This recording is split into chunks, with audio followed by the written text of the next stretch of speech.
Japan आजकल चर्चा में है वह अपने भूकंप के कारण। वहां लगभग 15 दिनों के अंदर 1200 से ज्यादा भूकंप आ चुके हैं। लेकिन वहां एक और महिला भी चर्चा में है, वह महिला है रियो तात्सुकी। लेकिन प्रश्न उठता है कि रियो तात्सुकी और वहां का भूकंप से क्या लेना देना है, क्यों वो चर्चा में है?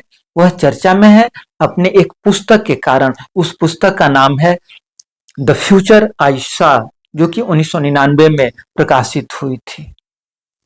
रियो तात्सुकी 1985 से ही अपने सपनों को कलमबद्ध करना चालू कर दी। नोटबुक जो प्राप्त हुआ था अपने माँ से उनको मिला था।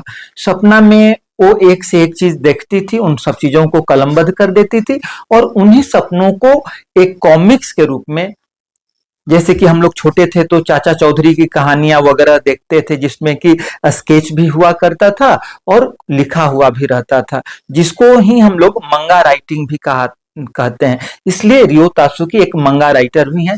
लेकिन आज के समय में उनकी जो गणना है बाबा बेंगा बुल्गेरियाई महिला जो कि भविष्यवक्ता थी और फ्रेंच भविष्यवक्ता नास्त्रेदमस से की जाने लगी है। क्योंकि जिस तरह से नास्त्रेदमस की कुछ भविष्यवाणियां सही हुई, बाबा बेंगा की भविष्यवाणियां सच निकली, उसी तरह से रियो तात्सुकी की भी सच निकल रही हैं। क्योंकि हम पहली बार जब देखते हैं कि 11 मार्च 2011 को सुनामी आती है या फिर लेडी डायना की मृत्यु होती है या फिर उनका एक बहुत बड़ा जो भविष्य क्या कहते हैं जो बात सही होती है वो होती है कोरोना वायरस को लेकर के। रियो तात्सुकी ने बहुत पहले ये लिख दिया था कि कोरोना वायरस जैसा कोई रोग आएगा। रियो तात्सुकी अपनी इसी पुस्तक में चर्चा की है कि 5 जुलाई 2025 को जापान में महाप्रलय आएगा।